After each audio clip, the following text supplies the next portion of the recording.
Voltamos no segundo bloco com o professor Rodrigo Fernandes, especialista em Direito do Trabalho. Professor, vamos falar agora sobre a questão interna do trabalho, da jornada de trabalho. Muda alguma coisa com relação à carga horária de trabalho, do trabalhador? Como é que fica com essa reforma?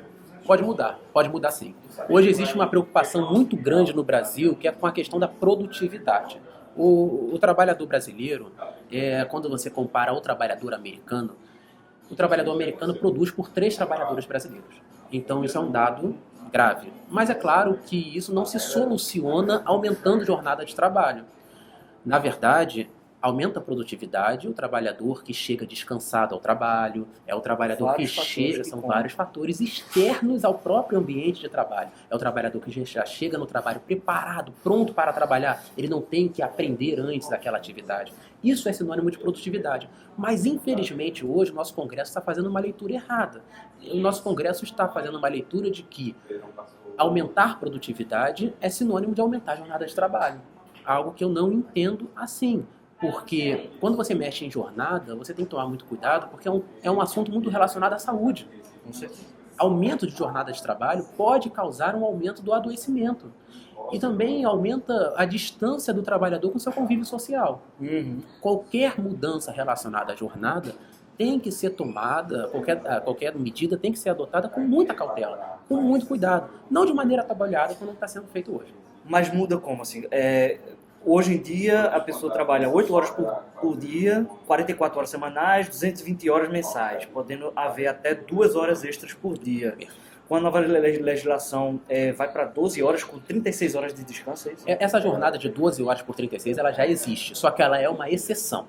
Algumas poucas categorias aplicam essa jornada. A nova lei traz ela como regra. Geralmente aquelas pessoas que trabalham à noite. Exatamente. Essa nova lei traz ela como regra. O que essa jornada tem de ruim? O trabalhador brasileiro, como é mal remunerado, inevitavelmente, o cara que trabalhar com essa jornada vai ter outro emprego. Aí você vai ter o seguinte problema. Vai fazer 12. Você vai ter porteiro dormindo, você vai ter médico também desatento por conta das jornadas extensas. Ele inevitavelmente vai ter um novo emprego. Então, o que era exceção, agora está se tornando regra. Essa lei, porém, ela traz algum benefício. Ela traz o benefício quando ela possibilita que o trabalhador negocie com seu empregador um descanso compensatório, uma folga compensatória. Isso é positivo, isso já existia antes, porém, só quem podia negociar era o próprio sindicato. Essa lei agora está permitindo que o próprio trabalhador faça isso. Negocie direto com o patrão. Negocie direto com o patrão. Prestei hora extra, eu tenho um prazo curto de 30 dias para poder compensar aquela hora extra. Essa que é a história do banco de horas. Que é a história do banco de horas. Outro ponto que a gente estava falando, Raquel, aqui antes, era sobre a questão da produtividade em si.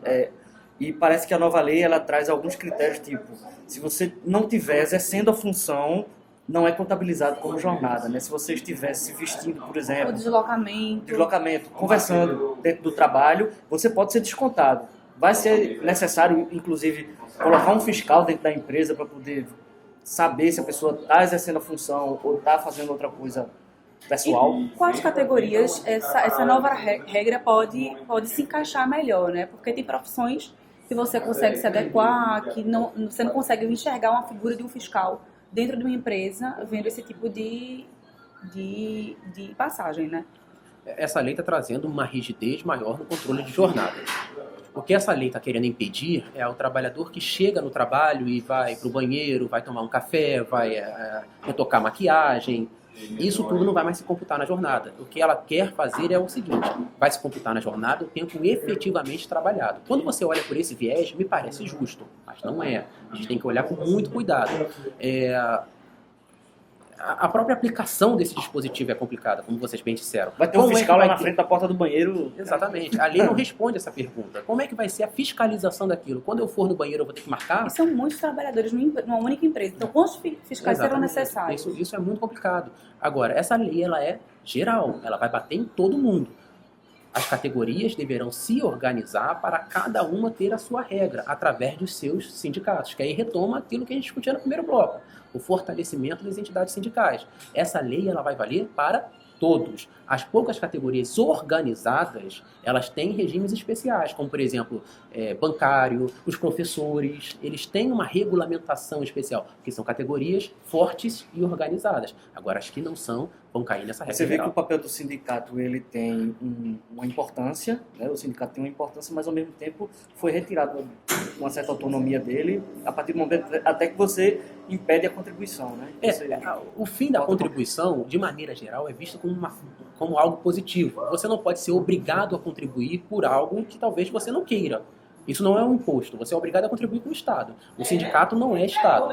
Mas o problema é o seguinte, é que você está cortando a principal fonte de renda do sindicato de uma hora para outra. E, ao mesmo tempo, você aplica o discurso de que você está fortalecendo o sindicato em negociação. Ô, professor, são 17 mil sindicatos no país, né? Você pode comparar como é que a legislação sindical em outros países funciona? Veja bem, no Brasil, o Brasil necessariamente tem que passar por uma reforma sindical. Como você bem disse, nós temos 17 mil sindicatos. Só o Brasil tem esse número. Qualquer outro país tem cerca de 100, 150 sindicatos. O nosso número de sindicatos é desproporcional. A nossa representação ela é muito falha. Nós precisamos passar por uma reforma sindical. Só que ela está sendo feita por via inversa. Eles estão praticando a reforma sindical, retirando do sindicato a principal base de custeio dele.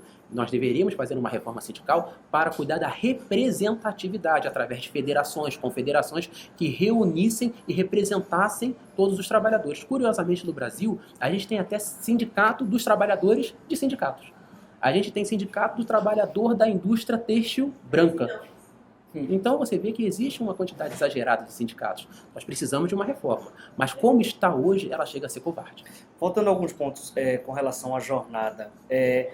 Dois pontos também interessantes é a questão do descanso, que saiu de 1 hora para 30 minutos, em alguns casos, e o transporte também, que quando a pessoa estava se deslocando e tinha difícil acesso, era computado, né, como parte da jornada. Agora não é mais. Isso acabou.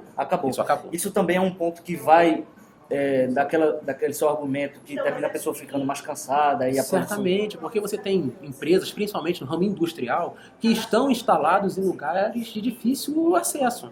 Então, nessas hipóteses, a empresa necessariamente dá o transporte para o trabalhador e acaba remunerando a eles esse tempo em que ele está no transporte. Isso é necessário. A regra como está hoje, ela deixa muito solto. Ela necessita ser melhorada, mas não revogada. Eles revogaram essa hipótese. E a questão do intervalo entre a jornada, hoje é de 1 hora, para quem trabalha 8 horas por dia. Ele vai passar a ser negociado. Vai existir a possibilidade de se negociar que esse intervalo seja de 30 minutos para que o trabalhador saia mais cedo. Eu entendo que essa é uma medida pouco positiva, porque o trabalhador que tem menos intervalo, ele trabalha mais cansado e ele naturalmente produz menos e se expõe a mais risco de adoecimento. Eu queria comentar sobre a questão da remuneração desse trabalhador, porque vai ficar, pelo que me parece, mais flexível, né? Ele vai poder não ganhar mais o salário mínimo, né? E remuneração por produção. Existe, de certo modo, um encaminhamento para esse trabalhador ganhar menos no futuro? Olha, hoje já existe essa possibilidade. A gente tem que ser franco de que hoje a gente já tem essa possibilidade. O salário mínimo ele é fixado por hora. Quando você pega o salário mínimo, que é de 900 e alguma coisa, você tem que verificar qual é o valor do salário hora. Então, aquele trabalhador que trabalha menos de 8 horas por dia, ele necessariamente já hoje vai ganhar menos do que um salário mínimo, desde que você preserve o valor da hora salário. Essa possibilidade já existe. Essa possibilidade, a Justiça do Trabalho, ela já permite. Agora, a lei está trazendo isso em específico. Nós poderemos ter contratos fixados por hora, que no final do mês o trabalhador venha a receber menos do que o salário mínimo global. Então isso geraria empobrecimento da população. Certamente. Pois é, vamos terminando aqui o segundo bloco e falaremos mais de outros pontos no vídeo seguinte.